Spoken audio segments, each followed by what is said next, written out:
Good evening. Welcome to another edition of Billy Reads Books. I'm your host, Billy. Today, we have on the program Joe Hill's new book, Full Throttle. It begins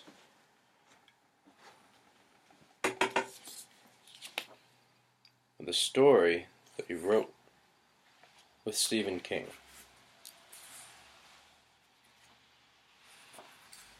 Full Throttle is a series of short stories in one book.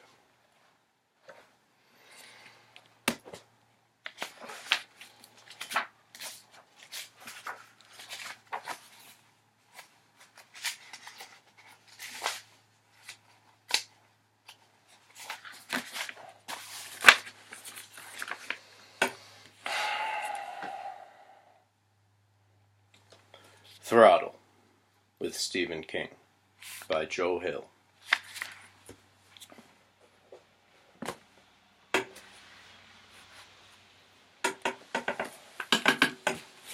They rode west from the slaughter, through the painted desert, and did not stop until they were 100 miles away.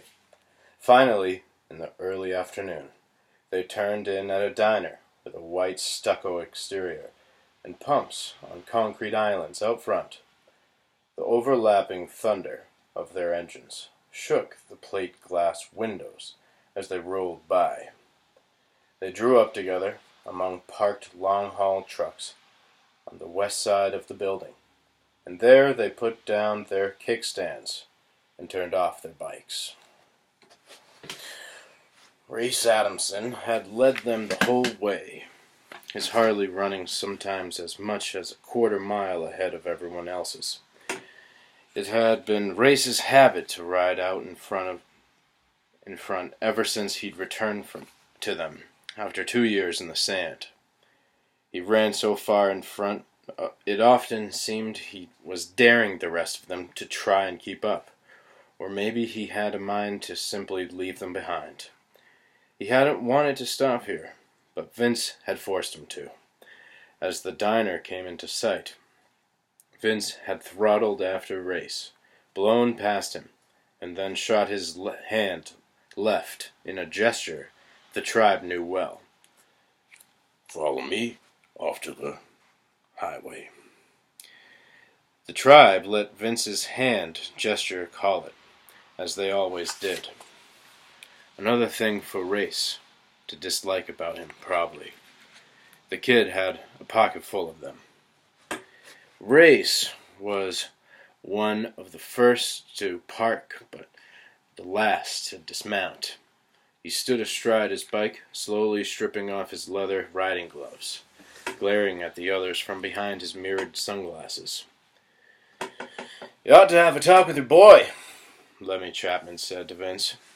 Lemmy nodded in Race's direction. "Not here," Vince said. He could wait until they were back in Vegas. He wanted to put road behind him. He wanted to lie down in the dark for a while, wanted some time to allow the sick knot in his stomach to abate. Maybe most of all, he wanted to shower. He hadn't gotten any blood on him, but felt contaminated all the same, and wouldn't be at ease in his own skin until he washed off the morning's stink. He took a step in the direction of the diner, but Lemmy caught his arm before he could go any farther. "Yes, here." Vince looked at the hand on his arm. Lemmy didn't let go. Lemmy, of all the men, had no fear in him. No fear of him. Then glanced toward the kid, who wasn't really a kid at all anymore, and hadn't been for years. Race was opening the hard case over his back tire, fishing through his gear for something. "What's to talk about?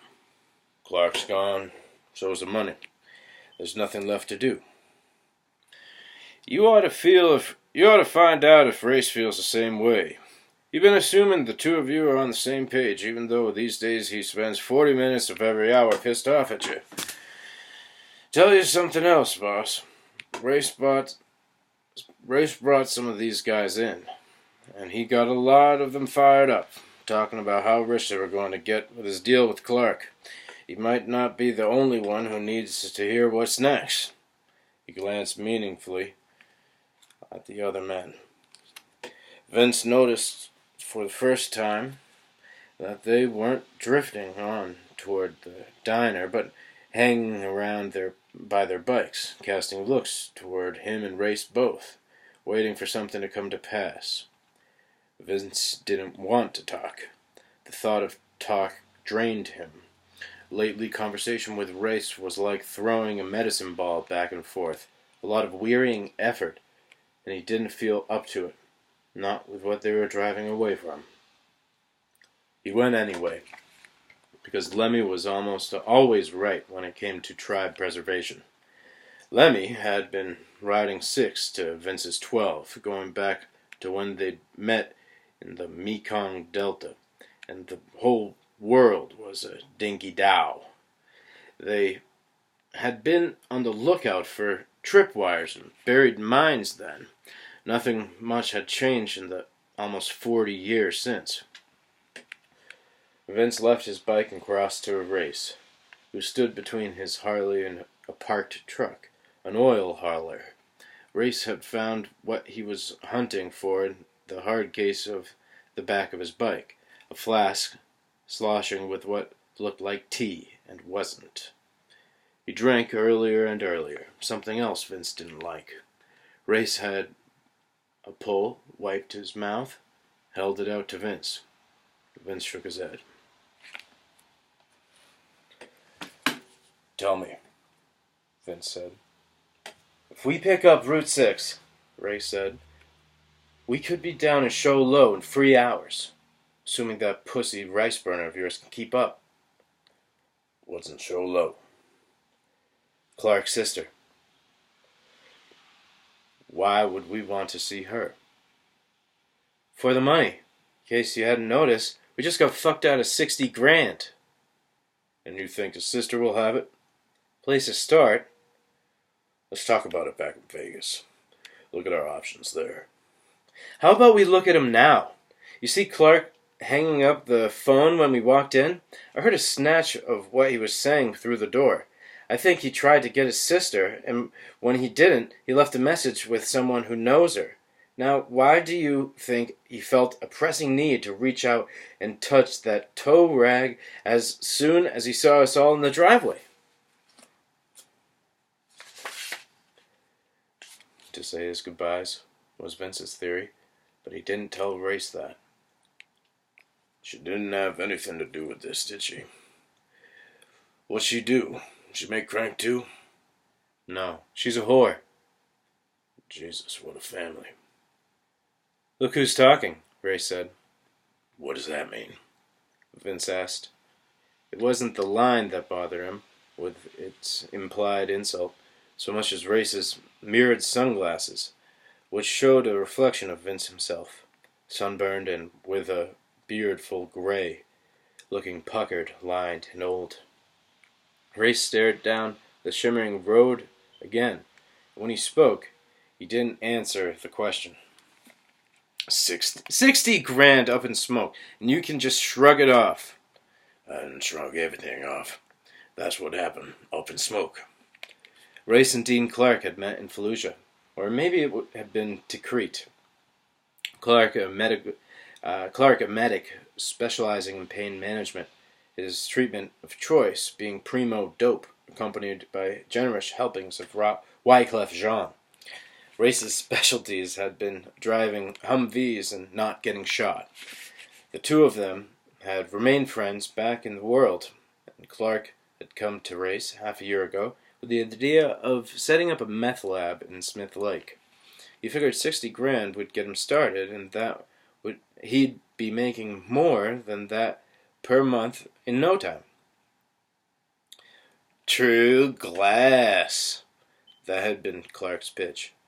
None of that cheap green shit, just true glass. Then he'd raise his hand above his head, indicating monster stack of cash. Sky's the limit, yo. Yo. Vince thought now. Should have pulled out the minute he heard that come out of Clark's mouth. The very second. But he hadn't. He had even helped race out with 20 grand of his own money, in spite of his doubts. Clark was a slacker-looking guy who bore a passing resemblance to Kurt Cobain, long blonde hair and layered shirts. He said yo and called everyone man. He talked about how drugs broke through the oppressive power of the overmind, whatever that meant. He surprised and charmed Race with intellectual gifts, placed by Sartre, mixtapes featuring spoken word poetry and reggae dub. Vince didn't resent Clark for being an egghead full of spiritual revolution talk that came out in some bullshit half-breed language, part pansy, part ebonics. What disconcerted Vince was that when they met, Clark already had a stinking case of meth mouth, his teeth falling out and his gums spotted. Vince didn't mind making money off the shit, but he had a knee-jerk distrust of anyone gamey enough to use it. And still he put up money. I wanted something to work out for Race, especially after the way he'd been run out of the army. And for a while, when Race and Clark were hammering out the details, Vince had even half-talked himself into believing it might pay off. Race seemed, briefly, to have an air of almost cocky self-assurance. Had even bought a car for his girlfriend, a used Mustang, anticipating the big return on his investment. Only the meth lab caught fire, yo, and the whole thing burned to a shell in the space of 10 minutes. The very first day of operation, the wetbacks who worked inside escaped out the windows and were standing around, burned and sooty, when the fire trucks arrived. Now most of them were in county lockup. Race had learned about the fire not from Clark, but from Bobby Stone, another friend of his from Iraq, who had driven out to Smith Lake to buy 10 grand worth of the mythical true glass, but turned around when he saw smoke and the flashing lights. Race had tried to raise Clark on the phone, but couldn't get him. Not that afternoon, not in the evening. By 11, the tribe was on the highway, headed east to find him.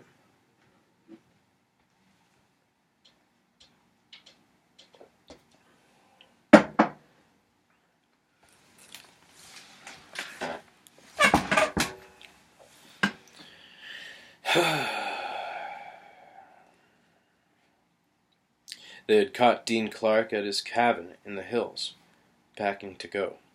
He told them he'd been just about to leave to come see Race. Tell him what happened. Work out a new plan. He said he was going to pay them all back. He said the money was gone now, but there were possibilities. There were contingency plans. He said he was so goddamn fucking sorry. Some of it was lies, some of it was true, especially the part about being so goddamn fucking sorry. But none of it surprised Vince. Not even when Clark began to cry. What surprised him, what surprised all of them, was Clark's girlfriend hiding in the bathroom, dressed in daisy print panties and a sweatshirt that said Corman High Varsity. All of 17 and soaring on meth and clutching a little .22 in one hand. She was listening in when Roy Klaus asked Clark if she was around. Said that if Clark's bitch blew all of them, They could cross $200 off the debt right there. Roy Clowes had walked into the bathroom, taken his cock out of his pants to have a leak. But the girl had thought he was unzipping for other reasons and opened fire. Her first shot went wide, and her second shot went into the ceiling, because by then Roy was whacking her with his machete, and it was all sliding down the red hole, away from reality and into the territory of bad dream. Bob? Doing the show, please leave me alone. Gotcha.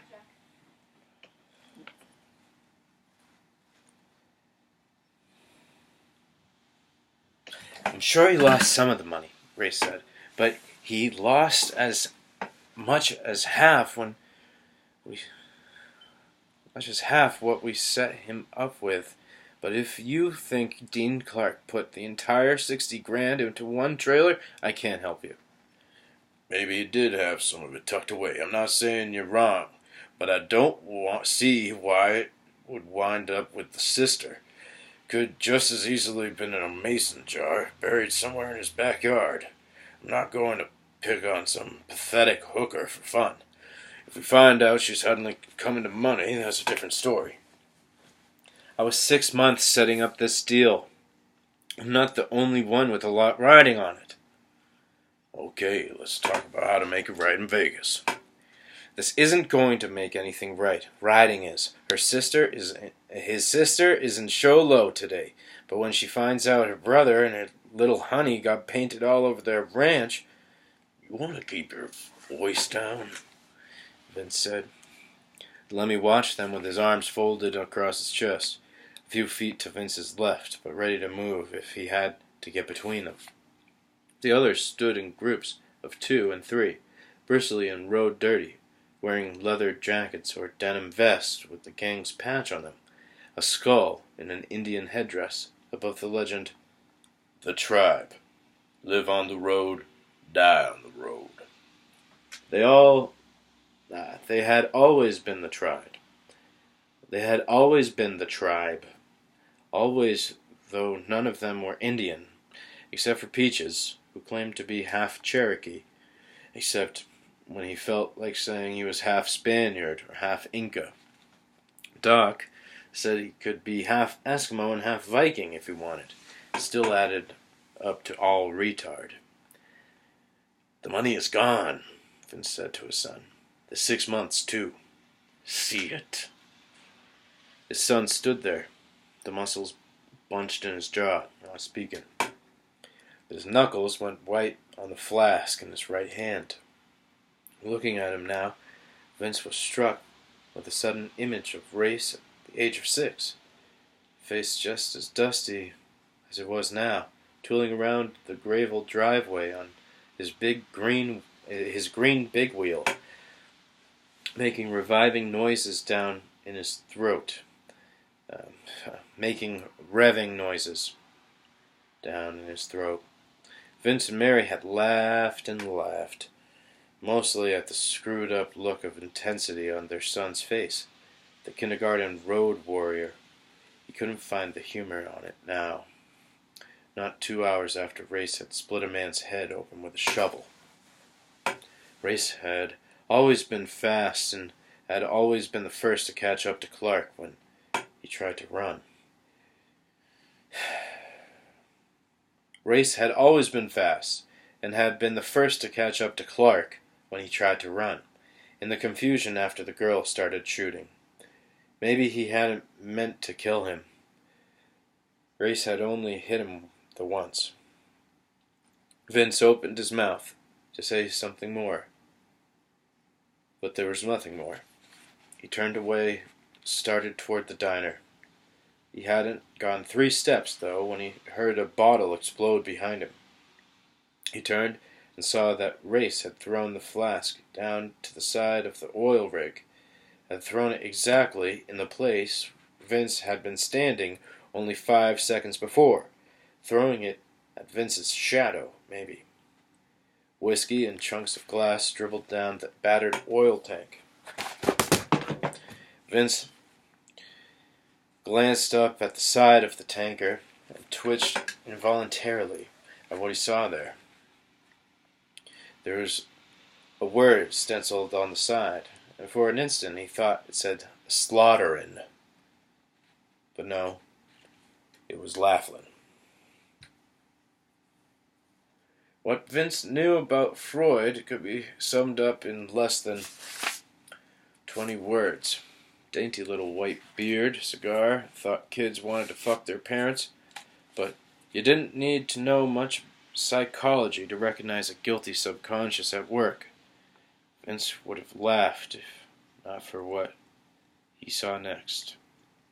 The trucker was sitting in the cab. His hand hung out the driver's side window, a cigarette smoldering between two fingers. Midway up his forearm was a faded tattoo.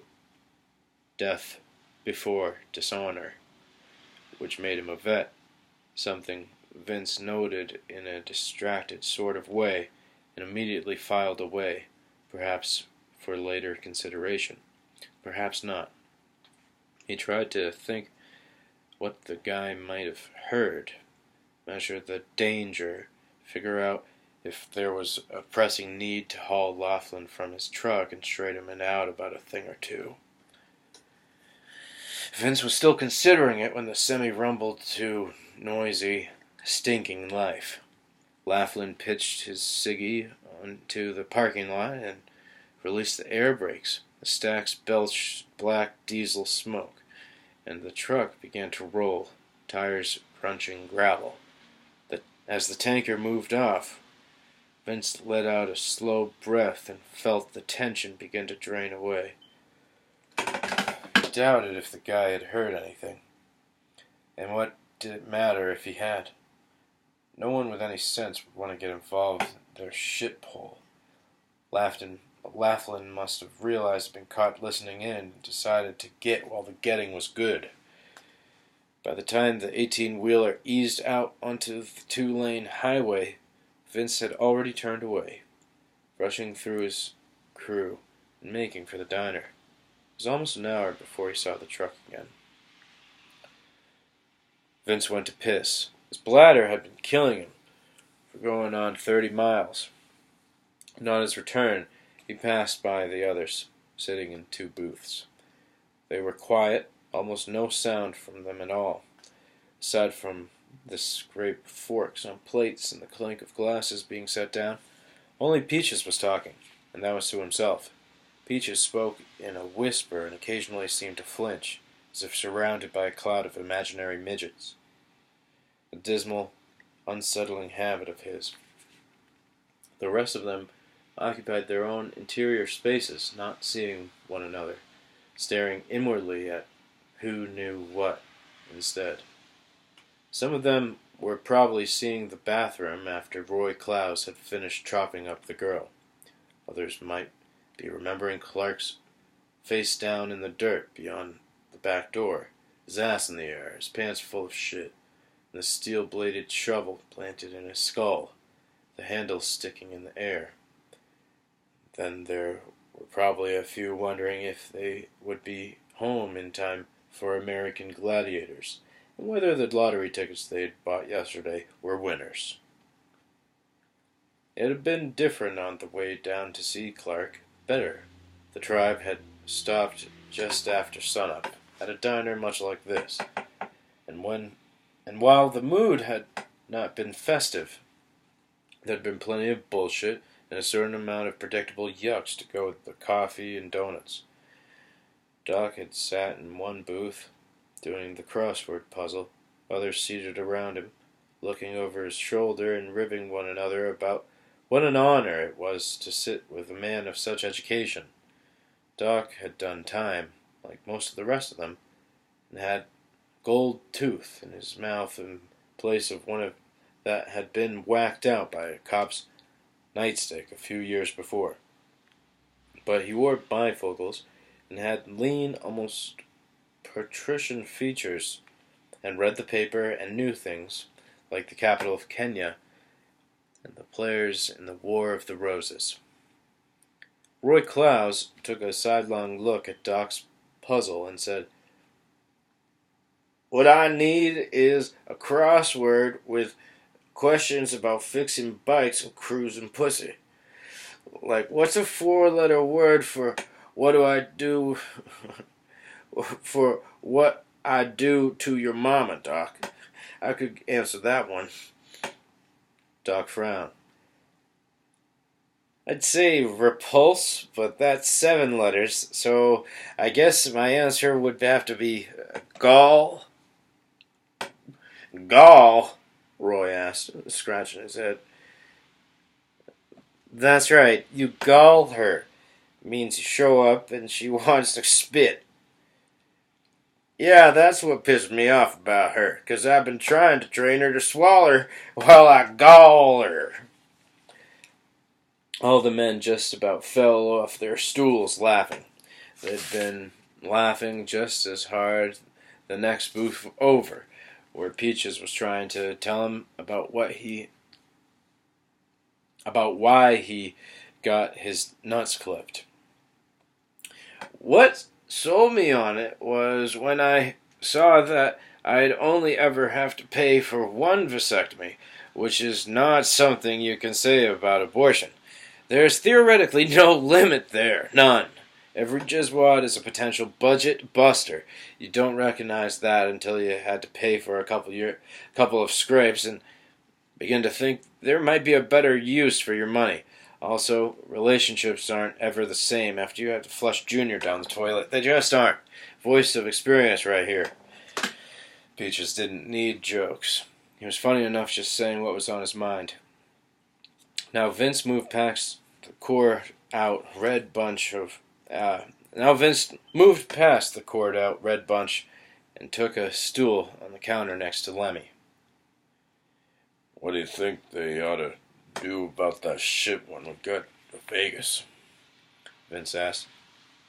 "Run away," Lemmy said. "Tell no one we're going. Never look back." Vince laughed. Lemmy didn't. He lifted his coffee halfway to his lips but didn't drink. Only looked at the cup for a few seconds, then put it down.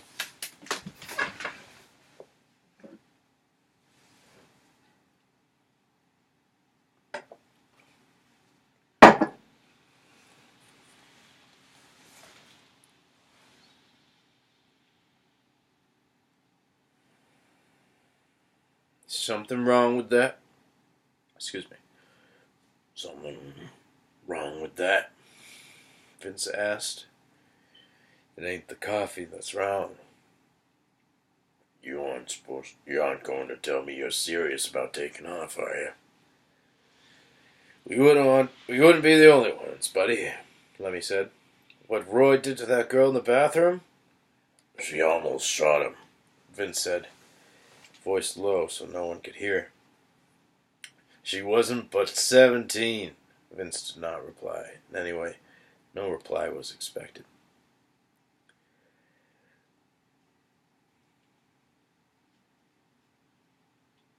Most of these guys have never seen anything that heavy, and I think a bunch, the smart ones, are going to scatter to the four corners of the earth as soon as they can, find a new purpose for being." Vince laughed again, but Lemmy only glanced at him sidelong. "Listen now, Cap. I killed my brother driving blind drunk when I was 18. When I woke up, I could smell his blood all over me. I tried to kill myself in the core, make up for it. But the boys in the black pajamas wouldn't help me. And what I remember mostly about the war is the way my own feet smelled when they got the jungle rot, like carrying a toilet around in my boots. I've been in jail like you, and what was the worst wasn't the things I did or saw done. What was worst was the smell on everyone, armpits and assholes, and that was all bad, but none of it had anything on the Charlie Mansion shit we're driving away from. The thing I can't shake loose is how it stank in the place after it was over, like being stuck in a closet where someone took a shit. not enough air, and what there wasn't any good. He paused, turned his stool, looked sidelong to Vince. You know, what I've been thinking about ever since we drove away? Lon Reefus moved out to Denver and opened a garage. Sent me a postcard of the Flatirons. Been wondering if you could use an old guy to twist a wrench for him. Been thinking I could get used to the smell of pines.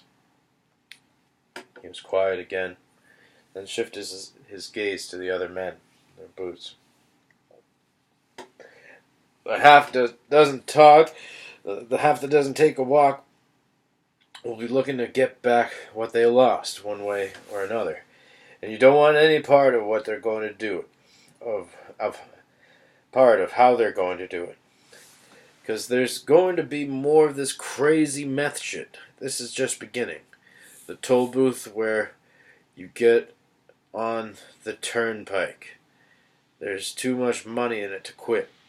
And everyone who sells it does it too. And the ones who do make it big. And the ones who do it make big fucking messes. The girl who tried to shoot Roy was on it, which is why she tried to kill him. And Roy is on it himself, which is why he had to whack her 40 fucking times with his asshole machete. Who the fuck, besides a meth head, carries a machete anyhow? Don't get me started on Roy. I'd like to stick little boy up his ass and watch the lights shoot out of his eyes, Vince told him, and it was Lemmy's turn to laugh now. Coming up with deranged uses for little boy was one of the running jokes between them. Vince said, "Go on, say your say. You've been thinking about it for the last hour." How would you know that? You imagine I don't know what it means when I see you sitting straight up on your sled? Lemmy grunted and said, "Sooner or later the cops are going to land on Roy or one of the other crankies, and they'll take everyone around them down with them. Because Roy and the guys like him aren't smart enough to get rid of the shit they stole from crime scenes. None of them are smart enough to not to talk about what they've done to their girlfriends. Hell, half of them are carrying rock right now, all I'm saying." Vince scrubbed a hand along the side of his beard. "You keep talking about two halves. The half that's going to take off and the half that isn't. You want to tell me which half race is in?" Lemmy turned his head and grinned unhappily, showing the chip in his tooth. "You need to ask." The truck with Laughlin on the side was laboring uphill when they caught up to it around 3 in the afternoon. The highway wound its lazy path up the long grade through a series of switchbacks. With all the curves, there was no obvious place to pass. Race was out front again. After they departed the diner, he had sped off, increasing his speed on the rest of the tribe by so much that sometimes Vince lost sight of him altogether. But when they reached the truck, his son was riding the guy's bumper. The 9 of them rode up the hill in the rig's boiling wake. Vince's eyes began to tear and run. "Fucking truck!" Vince screamed, and Lemmy nodded. Vince's lungs were tight. His chest hurt from breathing its exhaust, and it was hard to see. "Get your miserable fat-ass truck out of the way!" Vince hollered. It was a surprise catching up to the truck here. They weren't that far from the diner, 20 miles, no more. Laughlin must have pulled over somewhere else for a while, but there was nowhere else. Possibly he parked his rig in the shade of a billboard for a siesta, or threw a tire and needed to stop and put on a new one. Did it matter? It didn't. Vince wasn't even sure why it was on his mind, but it nagged. Just past the next bend in the road, Race leaned his soft-tailed deuce into the lane for oncoming traffic, lowered his head, and accelerated from 30 to 70. The bike squatted, then leaped. He cut in front of the truck as soon as he was ahead of it, slipping back into the right-hand lane just as a pale yellow Lexus blew past, going the other way. The driver of the Lexus pounded her horn, but the meep-meep sound of it was almost immediately lost in the overpowering wail of the truck's air horn. Vince had spotted the Lexus coming, and for a moment had been sure he was about to see his son go head-on into it. Race 1 second, road meet the next. It took a few moments for his heart to come back down out of his throat. Fucking psycho! Vince yelled at Lemmy. You mean the guy in the truck? Lemmy hollered back as the blast of the air horn finally died away. Or Race! Both. By the time the truck swung through the next curve, though, Laughlin seemed to have come to his senses, or had finally looked in the mirror and noticed the rest of the tribe roaring along behind him. He put his hand out the window, the sun-darkened and veiny hand, big-knuckled and blunt-fingered, and waved them by. Immediately, Roy and two others swung out and thundered past. The rest went in pairs. It was nothing to pass once the go-to was clear, the truck laboring along at barely 30. Vince and Lemmy swept out last, passing just before the next switchback. Vince cast a look toward the driver on their way, but could see nothing except that dark hand hanging out against the door. 5 minutes later, they'd left the truck so far behind them that they couldn't hear it anymore. There followed a stretch of high open desert, sage and saguaro cliffs off to the right, striped in chalky shades of yellow and red. They were riding into the sun now, pursued by their lengthening shadows.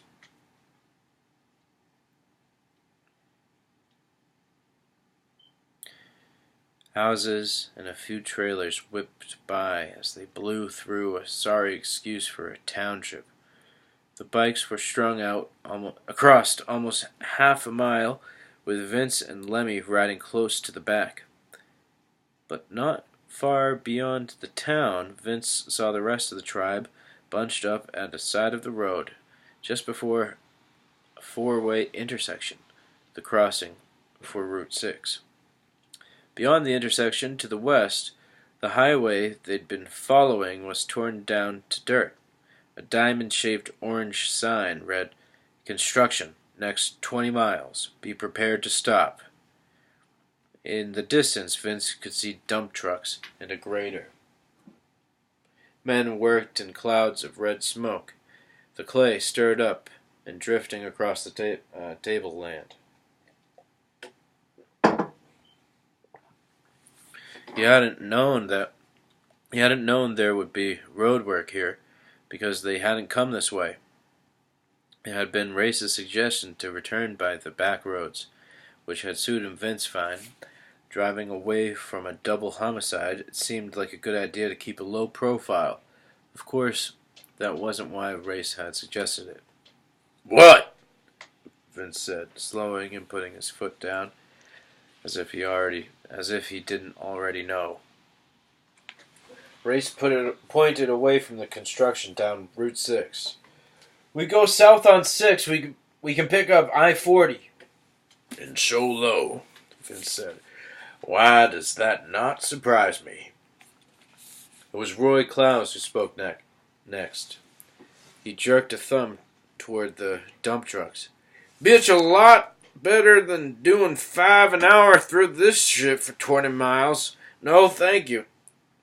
I'd rather ride easy and maybe pick up 60 grand along the way. That's my think on it. Did it hurt? Lemmy said to Roy. Having a thought? I hear it hurts the first time, like it when a chick gets her cherry popped. Fuck you, Lemmy, Roy said. When I want your think, Vince said, I'll be sure to ask for it, Roy, but I wouldn't hold your breath. Race spoke, his voice calm, reasonable. We get to show low. You don't have to stick around, neither you. No one's going to hold it against you if you want to ride on. So there it was. Vince looked from face to face. The young men met his gaze. The older ones, the ones who'd been riding with him for decades, did not. I'm glad to hear no one will hold it against me, Vince said. I was worried. A memory struck him then. Riding with his son in a car at night, in the GTO, back in the days he was trying to go straight, be a family man for Mary. The details of the journey were lost now. He couldn't recall where they were coming from or where they'd been going.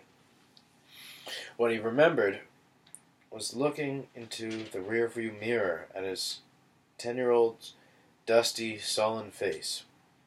They had stopped at a hamburger stand, but the kid didn't want dinner. He said he wasn't hungry. The kid would only settle for a popsicle, then bitched when Vince came back with lime instead of grape. He wouldn't eat it. Let the popsicle melt on the leather. Finally, when they were 20 miles away from the hamburger stand, Race announced that his belly was growling. Vince had looked into the rearview mirror and said, You know, just because I'm your father doesn't mean I gotta like you. The boy stared back, his chin dimpling, struggling not to cry, but unwilling to look away. Returning Vince's look with bright, hating eyes. Why had Vince said that?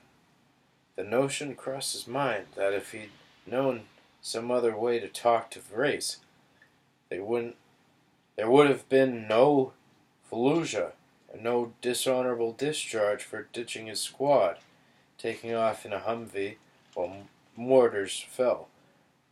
There would have been no Dean Clark, no meth lab, and the boy would not feel the need to be out front all the time, lasting along at 70 and on his hot shit jack puppy when the rest of them were doing 60.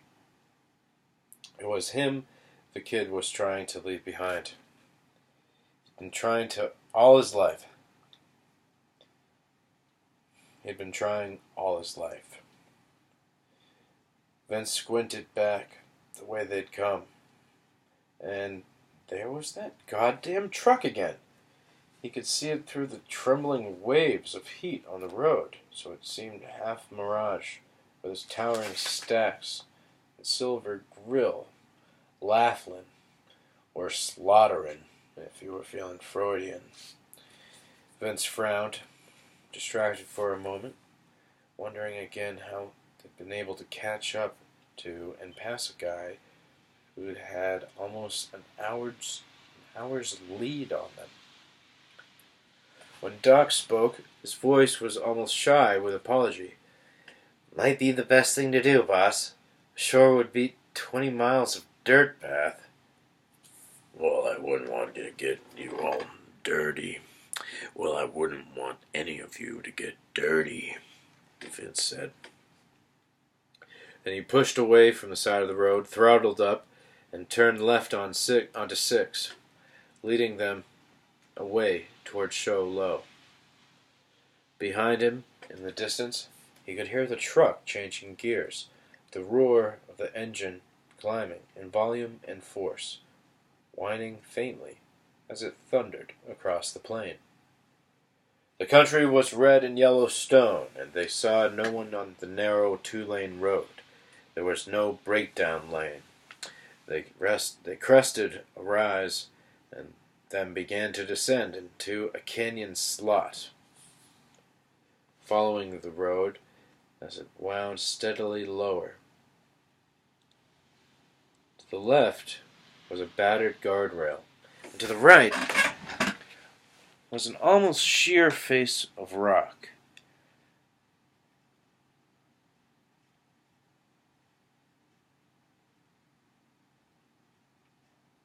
For a while, Vince rode out front beside Lemmy, but then Lemmy fell back, and it was Race partnered beside him.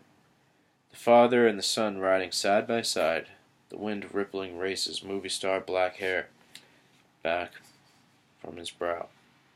The sun, now on the western side of the sky, burned in the lenses of the kid's shades. Vince watched him from the corner of his eyes for a moment. Race was sinewy and lean, and even the way he sat on his bike seemed an act of aggression.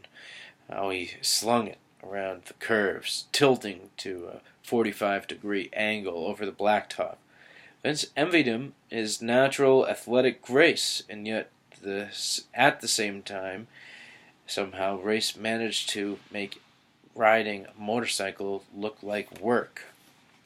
Whereas Vince himself had taken to it because it was the furthest thing from work. He wondered idly if Race was ever really at ease with himself. Vince heard the grinding thunder of a big engine behind him, and took a long, lazy look back over his shoulder, just in time to see the truck come bear down on him, like a lion breaking cover at a watering hole where a bunch of gazelles were loafing. The tribe was rolling in bunches, as always, doing maybe 45 down the switchbacks, and the truck was rushing along at closer to 60. Vince had time to think, he's not slowing down. And then Laughlin slammed through the three running at the back of the pack with an eardrum-stunning crash of steel on steel. Bikes flew. One Harley was thrown into the rock wall. The rider, John Kidder, sometimes known as Baby John, catapulting off it, tossed into the stone, then rebounding and disappearing under the steel-belted tires of Laughlin's truck. Another rider, Doc, no, not Doc, was driven into the left lane. Vince had the briefest glance of Doc's pale and astonished face, mouth opening an O, in the twinkling of the gold tooth he was so proud of. Wobbling out of control, Doc struck the guardrail and went over the handlebars, flung into space. His Harley flipped over after them, the hard case breaking open and spilling laundry. The truck chewed up the fallen bikes. The big grill seemed to snarl. Then Vince and Race swung round another hard curve side by side, leaving it all behind. The blood surging in Vince's heart, and for a moment there was a dangerous pinching in his chest. He had to fight for his next breath. The instant the carnage was out of sight, it was hard to believe it had really happened. Hard to believe the spinning bikes hadn't taken out the speeding truck, too. Yet he had just finished coming around the bend when Doc crashed into the road ahead of them. His bike landed on top of his body with an echoing clang. His clothes came floating after. Doc's sleeveless denim jacket came drifting down at last, ballooning open, caught for a moment on an updraft. Over the silhouette of Vietnam in gold thread was the legend, "When I get to heaven, they'll let me in because I've already been to hell." Iron Triangle, 1968. The owner of the clothes, and the owner's ride had dropped from the terrace above, falling 70 feet to the highway below. Vince jerked the handlebars, swerving around the wreck with one boot heel skimming the patched asphalt. His friend of 20 years, Doc Regis, was now a sixth-letter word for lubricant: grease. He was face down, but his teeth were glistening in a slick of blood next to his left ear, the Goldie among them. His shins had come out through the backs of his legs, poles of shining red bone poking through his jeans. All this Vince saw in an instant, and then wished he could unsee. The gag muscles fluttered in his throat, and when he swallowed, there was a burning taste of bile. Ray swung around the other side of the ruin that had been Doc and Doc's bike. He looked sideways at Vince, and while Vince could not see his eyes behind the shades, his face was a rigid, stricken thing, the expression of a small kid up past his bedtime, who has walked in on his parents watching a grisly horror movie on DVD. Vince looked back and saw the remnants of the tribe coming around the bend, just 7 now. The truck howled after, swinging around the curve so fast that the long tank it was hauling lurched hard to one side, coming perilously close to tipping, its tires smoking on the black top. Then it steadied and bore on, striking Ellis Harbison. Ellis was launched straight up into the air, as if bounced off a diving board. He almost looked funny, pinwheeling his arms against the blue sky, at least until he came down and went under the truck. His ride turned end over end before being swatted entirely aside by the 18-wheeler. Vince caught a jittery glimpse of Dean Carew as the truck caught up to him. The truck butted the rear tire of his bike. Dean high-sided and came down hard, rolling at 50 miles an hour along the highway, the asphalt peeling his skin away, his head bashing the road again and again, leaving a series of red punctuation marks on the chalkboard of the pavement. An instant later, the tanker ate Dean's bike. Bang, thump, crunch, and the lowrider that Dean had still been making payments on exploded, a parachute of flame bursting open beneath the truck. Vince felt a wave of pressure and heat against his back, shoving him forward, threatening to lift him off the seat of his bike. He thought the truck itself would go up, slammed right off the road as the oil tanker detonated in a column of fire, but it didn't. The rig came thundering through the flames, its sides streaked with soot and black smoke belching from its undercarriage, but otherwise undamaged and going faster than ever. Vince knew that Macs were fast. The new ones had a 485 power plant under the hood, but this thing? Supercharged? Could you supercharge a goddamn semi? Vince was moving too fast. Felt his front tire beginning to slurve about. They were close to the bottom of the slope now, and the road leveled out. Race was a little ahead. In his rear view, Vince could see the only other survivors, Lemmy, Peaches, and Roy. And the truck was closing in again. They could beat it on a rise in a heartbeat, but now there were no rises. Not for the next 20 miles, if his memory was right. was going to get Peaches next. Peaches, who was funniest when he was trying to be serious. Peaches threw a terrified glance over his shoulder, and Vince knew what he was seeing. A chrome cliff. One that was moving in. Fucking think of something. Lead them out of this. It had to be him. Race was still riding okay, but he was on autopilot, face frozen, fixed as if he had a sprained neck and was wearing a brace. A thought struck Vince then.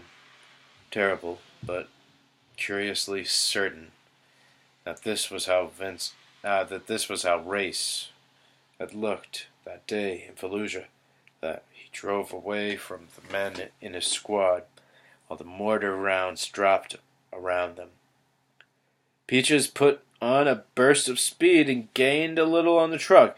It blasted its air horn as if in frustration or laughter. Either way, the old Georgia Peach had only gained a stay of execution. Vince could hear the trucker, maybe named Laughlin, maybe a devil from hell, changing gears. Christ, how many forward does he have? 100? He started to close the distance. Vince didn't think Peaches would be able to squirt ahead again. That old flathead beezer of his had given all it had to give. Either the truck would take him, or the bees would blow a head gasket, and then the truck would take him. Bronk, bronk, bronk, bronk, bronk. Shattering the day that was already shattered beyond repair, but it gave Vince an idea. It depended where they were. He knew the road. He knew them all out here, but he hadn't been this way in years, and could not be sure now, on the fly, if they were where he thought they were. Roy threw something back over his shoulder, something that twinkled in the sun. It struck Laughlin's dirty windshield and flew off. The fucking machete.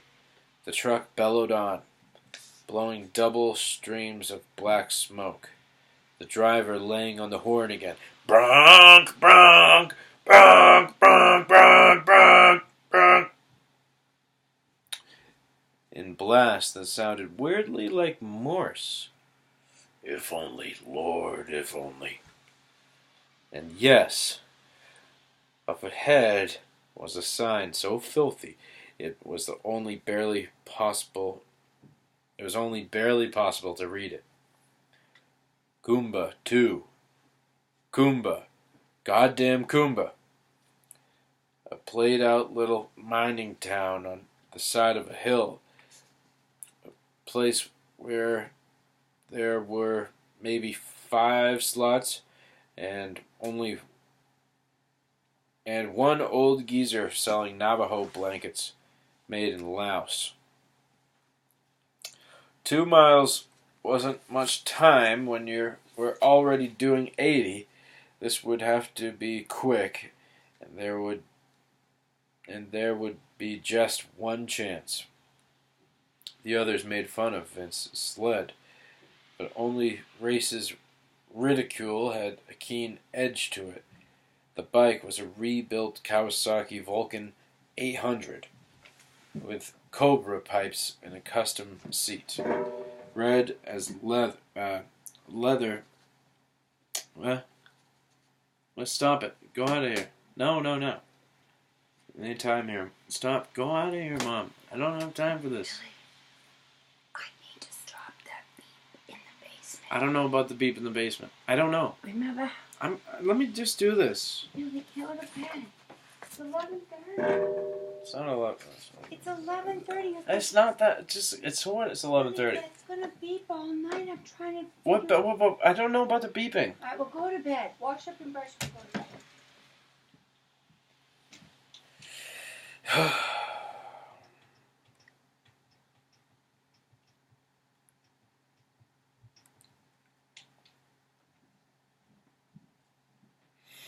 bike was a rebuilt Kawasaki Vulcan 800 with Cobra pipes and a custom seat, leather as red as a fire alarm. The old man's lazy boy, Dean Carew had once called the seat. "Fuck that," Vince had replied indignantly when Peaches, solemn as a preacher, had said, "I'm sure you have." And they all broke up. The tribe called the Vulcan a rice burner, of course. Also Vince's Toyo Mojo El Rojo. Doc, who is now spread all over the road behind them, like to call it Miss Fujiyama. Vince only smiled, as though he knew something they didn't. Maybe he even did. He'd had the Vulcan up to 120 and had stopped there, pussied out. Race wouldn't have. Race was a young man, and young men had to know where things ended. 120 had been enough for Vince, but he'd known there was more. Now, he would find out how much. He grasped the throttle and twisted it all the way to the stop.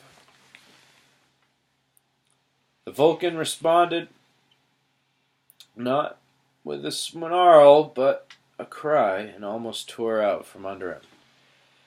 He had a blurred glimpse of his son's white face, and then he was past, in the lead, riding the rocket, desert smells packing his nose. Up ahead was a dirty string of asphalt, angling off to the left, the road to Kumba. Route 6 went past in a long, lazy curve to the right, toward Show Low. Vince looked in his right-hand rear view and saw that the others had bunched and that Peaches still had the shiny side up. Vince thought the truck would have taken Peaches, maybe all the others, but he was laying back a little, knowing as well as Vince did that for the next 20 miles there were no upgrades. Beyond the turnoff to Kumba, the highway was elevated, and the guardrail ran along either side of it. Vince thought miserably of cattle in a chute. For the next 20 miles the road belonged to Laughlin. Please let this work. He let off the throttle and began squeezing the handbrake rhythmically. What the four behind him saw, if they were looking, was a short flash, a long flash, another short flash, then a pause, then a repeat. Short, long, short was the truck's aero horn that had given him the idea. It only sounded like Morse, but what Vince was flashing with his brake light was Morse. It was the letter R. Roy and Peaches might pick it up. Lemmy, for sure. And Race? Did they still teach Morse? Had the kid learned it in his war, where squad leaders carried GPS unit and bombs were guided around the curve of the world by satellite? The left turn to Kumba was coming up. Vince had just time enough to flash R one more time, and he was almost back with the others. He shot his hand left, in a gesture the tribe knew well. Follow me off the highway. Laughlin saw it, as Vince had expected, and surged forward. At the same time he did, Vince twisted his throttle again. The Vulcan screamed and leaped forward. He banked right along the main road. The others followed, but not the truck. Laughlin had already started its turn onto the Kumba spur. If the driver had tried to correct for the main road, he would have rolled his rig. Vince felt a white throb of elation. and reflexively closed his left hand in a triumphant fist. "We did it! We fucking did it! By the time he gets that fat-ass truck around, we'll be 9 miles from here." The thought broke off like a branch as he looked again in his rear view. There were 3 bikes behind him, not 4. Lemmy, Peaches, and Roy. Vince swiveled to the left, hearing the old bones crackle in his back, knowing what he would see. He saw it. The truck dragging a huge rooster tail of red dust, his tanker too dirty to shine. But there was shine 50 or so yards in front of it. The gleam of the chromed pipes and the engine belonged to a soft-tailed deuce. Race either did not understand Morse, didn't believe what he was seeing, or hadn't seen it at all. Vince remembered the waxy, fixed expression on his son's face, and thought this last possibility was most likely. Race had stopped paying attention to the rest of them. Had stopped seeing them. The moment he understood that Laughlin was not just a truck out of control, but one bent on tribal slaughter. He had been just aware enough to spot Vince's hand gesture, but had lost all the rest to a kind of tunnel vision. What was that? Panic? Some animal's selfishness? Or were they the same when he came down to it? Race's Harley slipped behind a low swell of hill. The truck disappeared after it, and then there was only blowing dust. Vince tried to catch his flying thoughts and put them in some coherent order. If his memory was right again, he knew it was asking a lot of it. He hadn't been this way in a couple years. Then the spur road ran through Kumba before veering back to rejoin Highway 6, about 9 miles ahead, if Race could stay in front. Except unless things had changed, the road went to hard-pan dirt beyond Kumba, and was apt to drift across sandy at this time of year. The truck would do okay, but a motorcycle? The chances that Race would survive the last 4 miles of that 9-mile run weren't good. The chances of his dumping the deuce, of being run over, were, on the other hand, excellent. Images of Race tried to crowd his mind. Race on his big wheel, the kindergarten warrior. Race staring at him from the back seat of the GTO, the popsicle melting, his eyes bright with hate, the lower lip quivering. Race at 18, wearing a uniform and a fuck you smile, both present and accounted for, and all squared away. Last came the image of Race dead on the hardpan, a smashed doll, with only his leathers holding him together. Vince swept the pictures away. There were no help. The cops wouldn't be either. There were no cops, not in Kumba.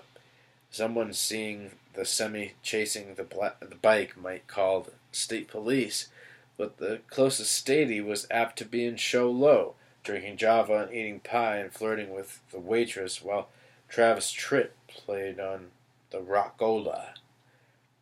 There was only them. But that was nothing new. Vince thrust his hand to the right and then made a fist that patted the air with it. The others, 3, swung over to the side behind him, engines clobbering, the air over their straight pipes shimmering. Lemmy pulled up beside him, his face haggard and cheesy yellow. "He didn't see the tail light signal!" he shouted. "Didn't see or didn't understand," Vince yelled back. He was trembling. Maybe it was just the bike throbbing underneath him. Comes to the same. Time for little boy. For a moment, Lemmy didn't understand. Then he twisted around and yanked the straps on his right-hand saddlebag. No fancy plastic hard case for Lemmy. Lemmy was old school all the way. While he was rooting, there was a sudden gunning roar. That was Roy. Roy had had enough. He wheeled around and shot back east, his shadow now running before him, a scrawny black gantry man. On the back of his leather vest was a hideous joke. No retreat. No surrender. Come back, Clowes, you dickwad! Peaches bellowed. His hand slipped from his clutch. The Beezer, still in gear, lurched forward almost over Vince's foot, past high-octane gas, and stalled. Peaches was almost hurled off, but didn't seem to notice. He was still looking back. He shook his fist. His scant gray hair whirled around his long, narrow skull. Come back, you chicken shit dickwad! Roy didn't come back. Roy didn't even look back. Peaches turned to Vince. Tears streamed down cheeks, sun-flayed by a million rides and 10 million beers. In that moment, he looked older than the desert he stood on. You're stronger than me, Vince, but I got me a bigger asshole. You rip his head off, I'll be in charge of shitting down his neck. Hurry up, Vince shouted at Lemmy. Hurry up, goddammit. Just when he thought Lemmy was going to come up empty, his old running buddy straightened with Little Boy in his gloved hand. The tribe did not ride with guns. Outlaw motorheads like them never did. They all had records, and any cop in Nevada would be delighted to put one of them away for 30 years on a gun charge. One or all of them. They carried knives, but knives were no good in this situation. Witness what had happened to Roy's machete, which had turned out as useless as the man himself. Except when it came to killing stoned little girls in high school sweaters, that was. Little Boy, however, while not strictly legal, was not a gun, and the one cop who'd looked at it while searching for drugs, the pigs were always doing that. It was what they lived for. Had given Lemmy a skate when Lemmy explained that it was more reliable than a road flare if you broke down at night. Maybe the cop knew what he was looking at. Maybe not. But he knew that Lemmy was a veteran. Not just from Lemmy's veteran license plate, which could have been stolen, but because the cop had been a vet himself. Ow Valley, where the shit smells sweeter, he'd said. And they had both laughed and even ended up bumping fists. Little Boy was an M84 stun grenade, more popularly known as a flashbang. Lemmy had been carrying it in his saddlebag for maybe 5 years, always saying it would come in handy someday when the other guys, Vince included, ribbed him about it. Someday had turned out to be today. Will this old son of a bitch still work? Vince shouted as he hung Little Boy over his saddlebags, over his handlebars by the strap. It didn't look like a grenade. It looked like a combination thermos bottle and aerosol can. The only grenady thing about it was the pull ring duct taped to the side. I don't know. I don't even know how you can... Vince had no time to discuss logistics. He had only a vague idea of what the logistics might be anyway. I have to ride. That fuck's gonna come out the other end of the Coomba Road. I mean to be there when he does. And if race ain't in front of him, Lemmy asked. They had been shouting until now, all jacked up on adrenaline. It was almost a surprise to hear a nearly normal tone of voice. One way or another, Vince said. You don't have to come, either of you. I'll understand if you want to turn back. He's my boy. Maybe so, Peaches said. But it's our tribe. Was, anyway.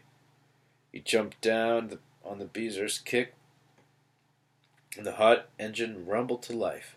I'll ride with you, Cap. Lemmy just nodded and pointed at the road. Vince took off. It wasn't as far as he'd thought. 7 miles instead of 9.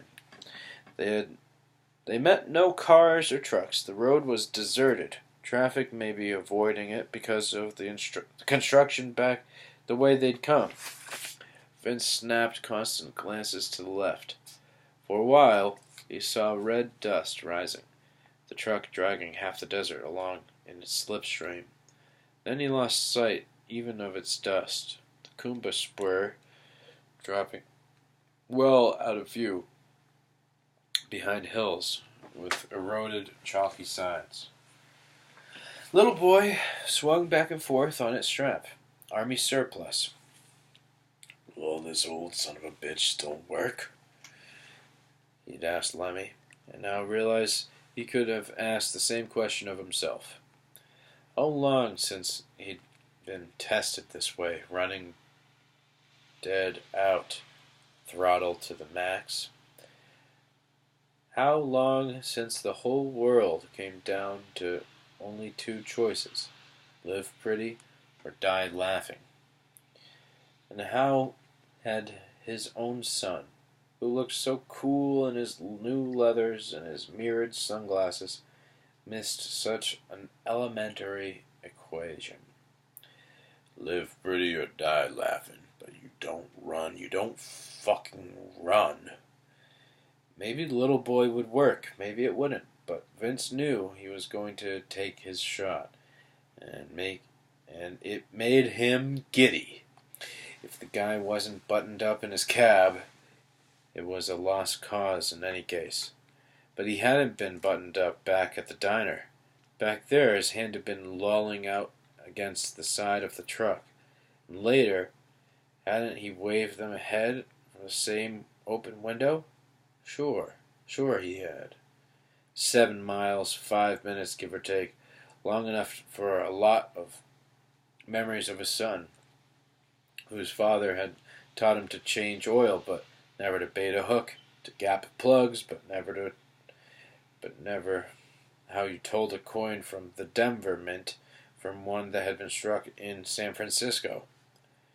Time to think how Race had pushed for the stupid meth deal, and how Vince had gone along even though he knew it was stupid, because it seemed he had something to make up for.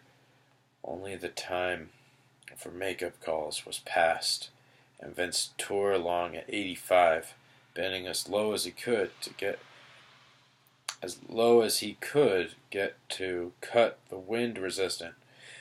A terrible thought crossed his mind, one he inwardly recoiled from, but could not blot out, that maybe it would be better for all concerned if Laughlin did succeed in running his son down. It wasn't the image of Race lifting a shovel into the air and then bringing it down on a helpless man's head in a spoiled rage over lost money, although that was bad enough. It was something more. It was that fixed, empty look on the kid's face right before he steered his bike the wrong way onto the Coomba Road. For himself, Vince had not been able to stop looking back at the tribe the whole way into the canyon, as some were run down and the others struggled to stay ahead of the big machine, whereas Race had seemed incapable of turning that stiff neck of his. There was nothing behind him that he needed to see. Maybe never had been. There came a loud kapow at Vince's back, and a yell he heard even over the wind, and the steady blat of the Vulcan's engine. Motherfuck! He looked in the rearview mirror and saw Peaches falling back. Smoke was boiling from between his pipe-steam legs, and oil slicked the road behind him in a fan shape that widened as his ride slowed. The bees had finally blown its head gasket. A wonder it hadn't happened sooner. Peaches waved them on. Not that Vince would have stopped, because in a way the question of whether Race was redeemable was moot. Vince himself was not redeemable, none of them were. He remembered an Arizona cop who'd once pulled them over and said, "Well, look what the road puked up." That was what they were, road puke. But those bodies back there had, until this afternoon, been his running buddies, the only thing he possessed of any value in the world. They'd been Vince's brothers in a way, and Race was his son. And you couldn't drive a man's family to Earth and expect to live. You couldn't leave them butchered and expect to ride away. If Laughlin didn't know that, he would. Soon. Lemmy couldn't keep up with the Toho Mojo El Rojo. He fell farther and farther behind. That was all right. Vince was just glad Lemmy still had his 6. Up ahead, a sign. Watch for left entering traffic. The road coming out of Kumba was hard pan dirt, as Vince had feared. He slowed, then stopped and turned off the Vulcan's engine. Lemmy pulled up beside. There was no guardrail here. Here, in this one place, where 6 rejoined the Kumba Road. The highway was level with the desert. Although not far ahead, it began to climb away from the flood ban once more, turning into the cattle chute again. "Now we wait," Lemmy said, switching his engine off as well. Vince nodded. He wished he still smoked. He told himself that either Race was still shiny side up and in front of the truck, or he wasn't. It was beyond Vince's control. It was true. Oh, fuck me. Fuck. The stupid fucking computer. Oh, fuck me. Fuck. Fuck. Fuck. Oh, this is so fucked. Stupid fucking computer. Why did I fucking do it on here? Fuck. I hope this fucking stupid fucking thing. Damn it. Sorry, I'm having technical difficulties. It looks like it's still recording. But this fucking thing. Oh god. This computer is broken. I fucked it up so fucking bad. Fuck me.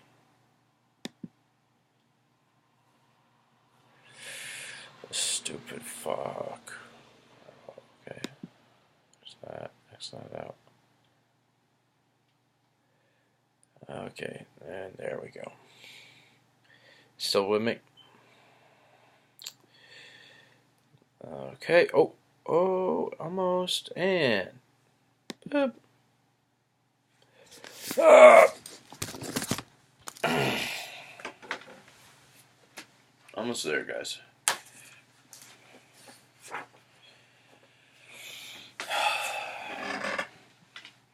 Vince nodded. He wished he still smoked. He told himself that either Race was still shiny side up and in front of the truck, or he wasn't.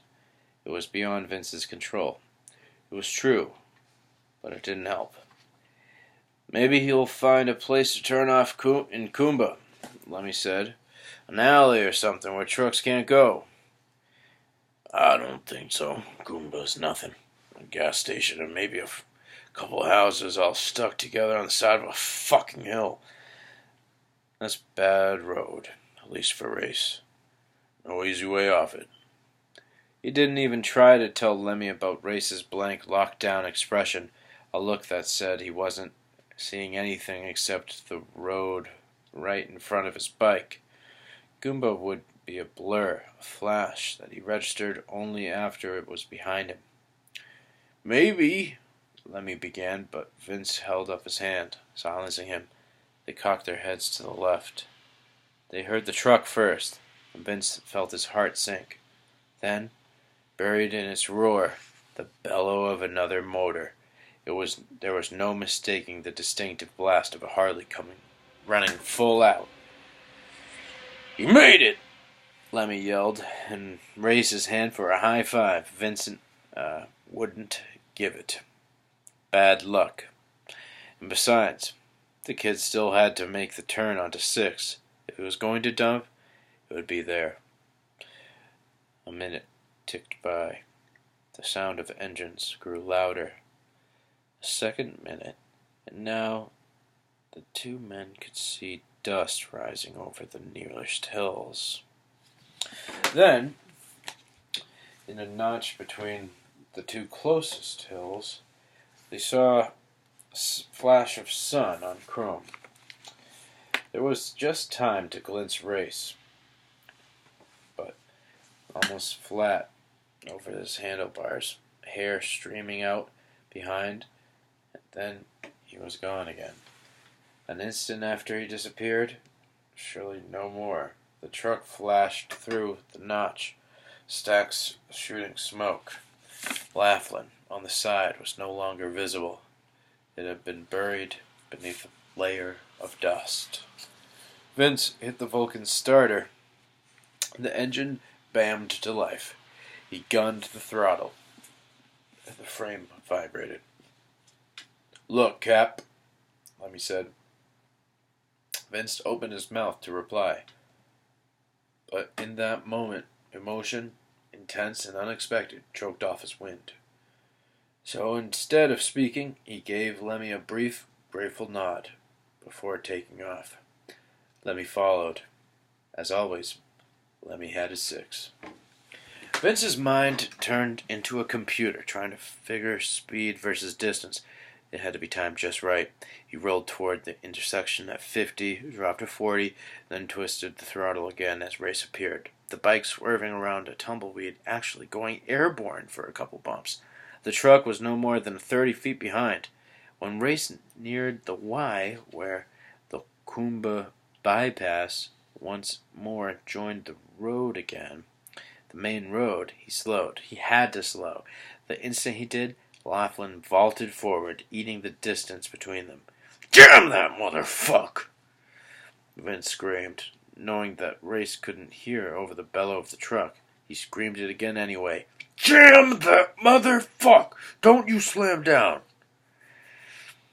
The truck planned to slam the Harley in the rear wheel, spinning it out. Race's bike hit the crotch of the intersection and surged. Race leaning far to the left, holding the handlebars only with the tips of his fingers. He looked like a trick rider on a trained Mustang. The truck missed the rear fender, its blunt nose lunging into thin air that had held a Harley's back, while a mere tenth of a second before. But at first, Vince thought Race was going to lose it anyway, just spin out. He didn't. His high-speed arc took him all the way to the far side of Route 6, close enough to the bike-killing shoulder to spew up dust. Then he was scat gone, gunning down Route 6 toward Show Low. The truck went out into the desert to make its own turn, rumbling and bouncing. The driver downshifted through the gears fast enough to make the whole rig shudder, the tires churning up a fog of dust that turned the blue sky white. It left a trail of deep tracks and crushed sagebrush before regaining the road and once more setting out after Vince's son. Vince twisted the left hand grip, and the Vulcan took off. The little boy swung frantically back and forth on the handlebars. Now came the easy part. It might get Vince killed, but it would be easy compared to the endless minutes he and Lemmy had waited before hearing Race's motor mixed in with Laughlin's. His window won't be open, you know. Not after he'd done running through all that dust. That was also out of Vince's control. If the trucker had buttoned up, he'd deal with it when the moment came. It wouldn't be long. The truck was doing around 60. He could go a lot faster, but Vince didn't mean to let him get all the way through those who knew how many gears of his until the Mac hit warp speed. He was going to end this now for one of them, probably for himself, an idea he did not shy from. He would at the least buy Race more time. Given a lead, Race could easily beat the truck to show low. More than just protecting Race, though, there had to be a balance to the scales. Vince had never lost so much so fast. 4 of the tribe dead on a stretch of road less than half a mile long. You didn't do that to a man's family, he thought again, and then just drive away. Which was, Vince saw at last, maybe Laughlin's own point. His own primary operating principle, the reason he'd taken them on, in spite of the 10-to-1 odds. He had come at them not knowing or caring if they were armed, picking them off 2 and 3 at a time, even though any one of the bikes he'd run down could have sent the truck out of control and rolling. First a Mack, then an oil-stoked fireball. It was madness, but not incomprehensible madness. As Vince swung into the left lane and began to close the final distance, the truck's ass end just ahead on his right, he saw something that seemed not only to sum up this terrible day, but to explain it in simple, perfectly lucid terms. It was a bumper sticker. It was even filthier than the Kumba sign, but still readable. Proud parent of a Corman High honor roll student. Vince pulled even with the dust-streaked tanker. In the cab's long driver's side rear view, he saw something shift. The driver had seen him. In the same second, Vince saw that the window was shut, just as he'd feared. The truck began to slide left, crossing the white line with its outside wheels. For a moment, Vince had a choice: back off or keep going. Then the computer in his head told him the choice was already passed. Even if he hit the brakes hard enough to risk dumping his ride, the final 5 feet of the filthy tank would swat him into the guardrail on his left like a fly. Instead of backing off, he increased speed, even as the left lane shrank, the truck forcing him toward that knee-high ribbon of gleaming steel. He yanked the flashbang from the handlebars, breaking the strap. He tore the duct tape away from the pull ring with his teeth, and the strap shredded end spanking his cheek as he did so. The ring began to clatter against little boy's perforated barrel. The sun was gone. Vince was flying in the truck's shadow now. The guardrail was less than 3 feet to his left. The side of the truck 3 feet to his right. and still closing. Vince had reached the plate hitch between the tanker and the cab. Now he was just on top of Race's head. The rest of him was blocked by the truck's dirty maroon hood. Race was not looking back. Vince didn't think about the next thing. There was no plan, no strategy. It was just his road puke self saying "fuck you" to the world, as he always had. It was, when he came right down to it, the tribe's only raison d'etre. As the truck closed in for the killing side stroke, with absolutely nowhere to go, Vince raised his right hand and shot the driver the bird. He was pulling even with the cab now, the truck bulking to his right like a filthy mesa. It was the cab that would take him out. There was movement from his side, that deeply tanned arm with its Marine Corps tattoo. The muscle in his arm bunched as the window slid down in its slot, and Vince realized that the cab, which should have swatted him already, was staying where it was. The trucker meant to do it. Of course he did. But not until he replied in kind. Maybe we even served in different units together, Vince thought. In the Auschau Valley, say, where the shit smells sweeter. Or maybe he'd been in the sand with Race. God knew they'd called plenty of old boys back to fight in the desert. It didn't matter. One war was like another. The window was down. The hand came out. It started to hatch its own bird, then stopped. The driver had just realized the hand that had given him the finger wasn't empty. It was curled around something. Vince didn't give him time to think about it, and he never saw the trucker's face.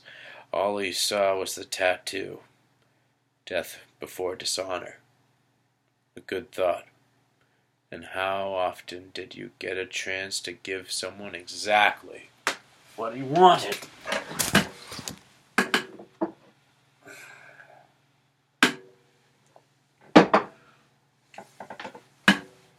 Vince caught the ring in his teeth, pulled it hard, heard the fizz of some chemical reaction starting, and tossed Little Boy through the window. It didn't have to be a fancy half-court shot, not even a lousy pull-up jumper, just a lob. He was a magician, opening his hand to set free a dove, where a moment before there'd been a wadded-up handkerchief. Now you take me out, Vince thought. Let's finish this thing right. Now you take me out, Vince thought. Let's finish this thing right. But the truck swerved away from him. Vince was sure it would have come swerving back if there'd been time. That swerve was only reflex. Laughlin was trying to get away from the thrown object.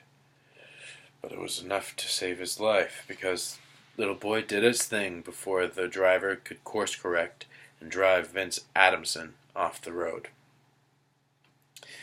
The cab lit up in a vast white flash, as if God himself had bent down to take a snapshot. Instead of swerving back to the left, Laughlin veered to the right, first back into the lane of Route 6, bound for Show Low, then beyond.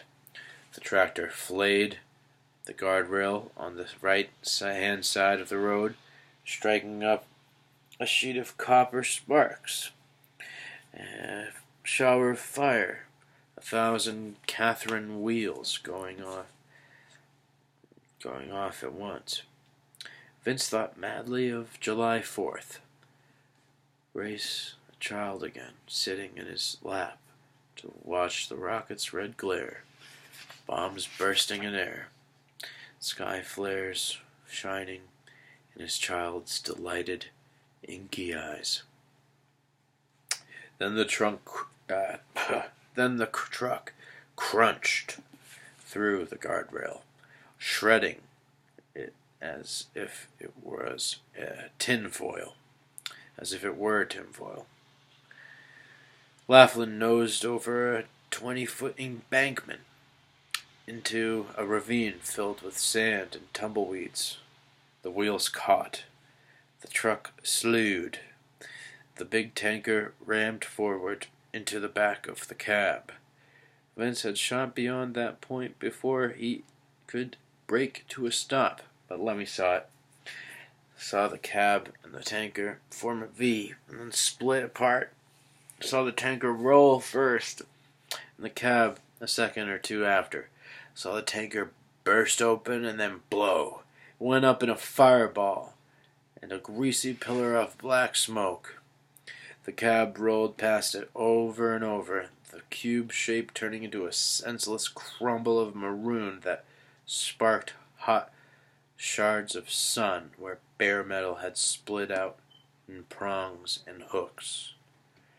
It landed with the driver's window facing up to the sky, about 80 feet from the pillar of fire that had been its cargo. By then, Vince was running back along his own skid mark. He saw the figure that tried to pull itself through the misshapen window.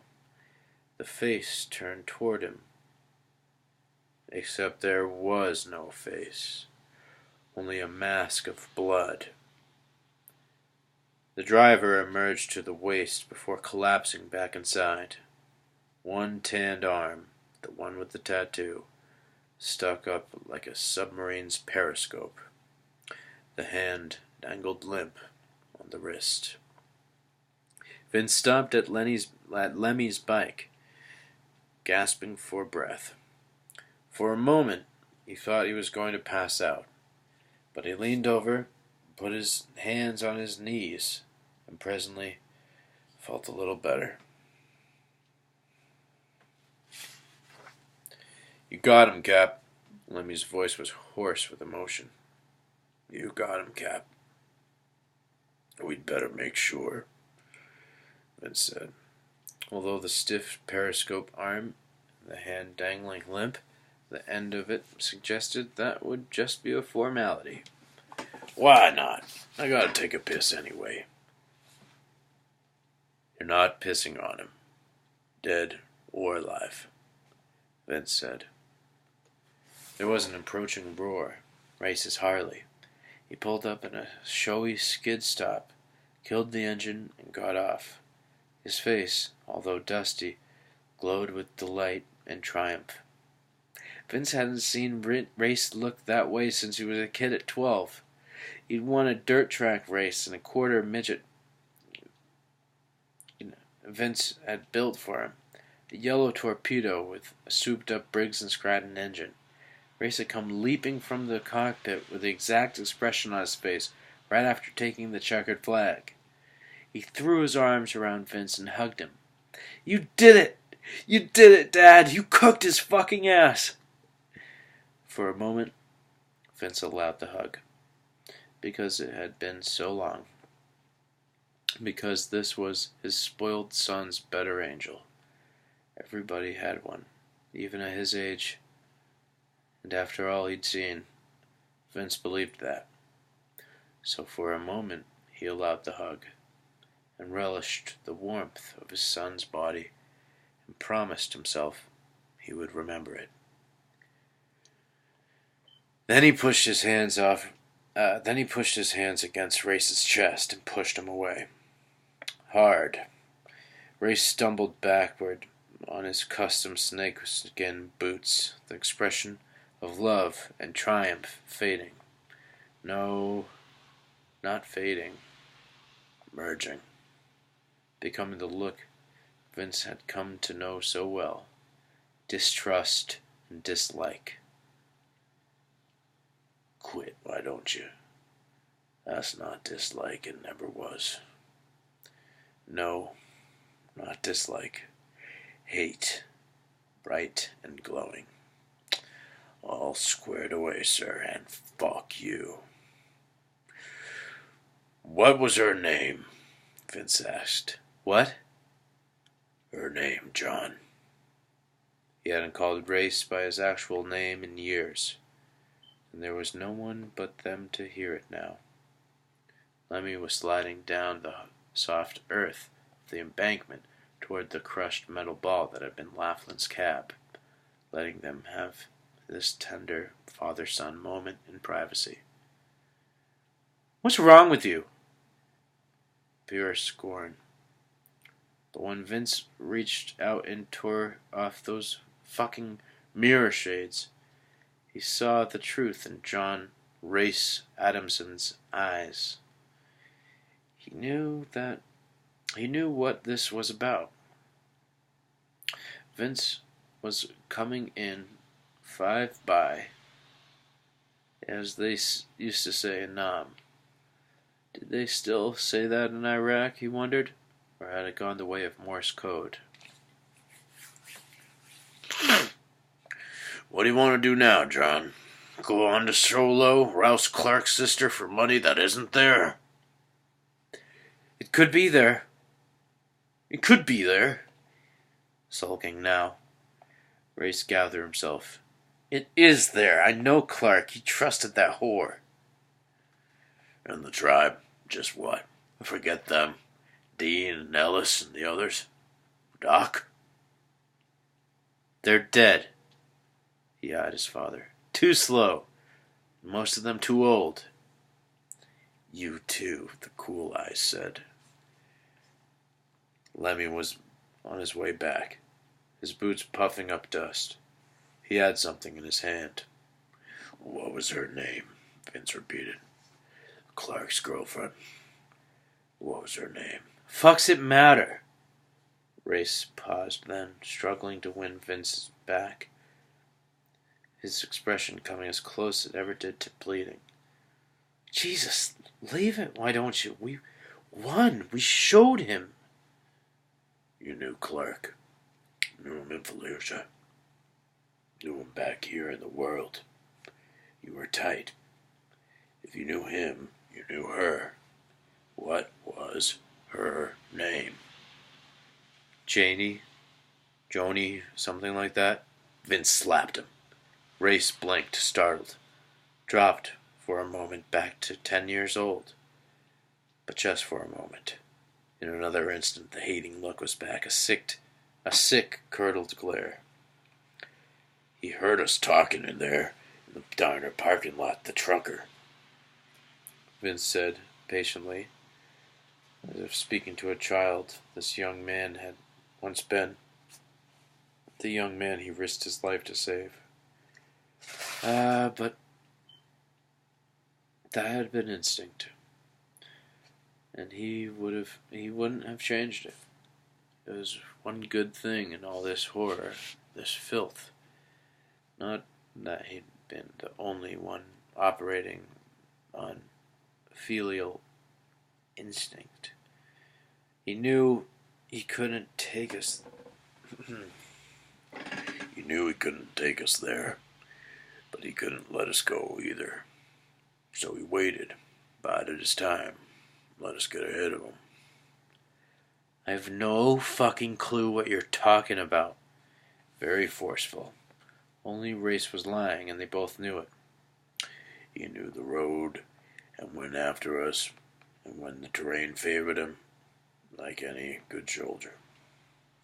Yes, and then had pursued them with a single-minded purpose, regardless of the almost certain cost to himself. Laughlin had settled on death before dishonor. Vince knew nothing about him, but felt suddenly that he had liked him better than he liked his own son. Such a thing should not have been possible, but there it was. You're fucked in the head, Race said. I don't think so. For all we know, he was going to see her when we crossed her path at the diner. It's what a father might do for a kid he loved. Arrange things so he could look in every now and then. See if she might even want to ride out. Take a chance on something besides the pipe and the rock. Lemmy rejoined them. Dead, he said. Vince nodded. This was on the visor. He handed it to Vince. Vince didn't want to look at it, but he did. It was a snapshot of a smiling girl, with her hair in a ponytail. She wore a Corman High varsity sweatshirt, the same one she'd died in. She was sitting on the front bumper of Laughlin, her back resting against the silver grill. She was wearing her daddy's camo cap, turned around backward and mock saluting and struggling not to grin. Saluting him? Saluting who? Laughlin himself, of course. Laughlin had been holding the camera. Her name was Jackie Laughlin, Ray said. And she's dead too, so fuck her. Lemmy started forward, ready to pull Race off his bike and feed him his teeth. But Vince held him back with a look. Then he shifted his gaze back to the boy. Right on, son, he said. Keep the shiny side up. Race looked at him, not understanding. But don't stop and show low, because I intend to let the cops know a certain little whore might need protection. I'll tell them some nut killed her brother, and she might be next. And what are you going to tell them when they ask you how you happened by this information? Everything, Vince said, his voice calm, serene even. Better get moving. Ride on. It's what you do best. Keeping ahead of that truck on the Kumba Road, that was something. I'll give you that. You got a gift for hightailing it. Not much else, but you got that. So hightail your ass out of here. Race looked at him, unsure and suddenly frightened. But that wouldn't last. He'd get his fuck you back. It was all he had. Some fuck you attitude. A pair of mirrored sunglasses. And a fast bike. Dad. Better go on, son, Lemmy said. Some'll hear smoke by now. There'll be stadies here soon. Ray smiled. When he did, a single tear spilled from his left eye and cut a track through the dust on his face. Just a couple of old chicken shits, he said. He went back to his bike. The chains across the insteps of his snakeskin boots jingled, a little foolishly, Vince thought. Ray swung his leg over the seat, started his Harley, and drove way west toward Show Low. Vince did not expect him to look back, and was not disappointed. They watched him.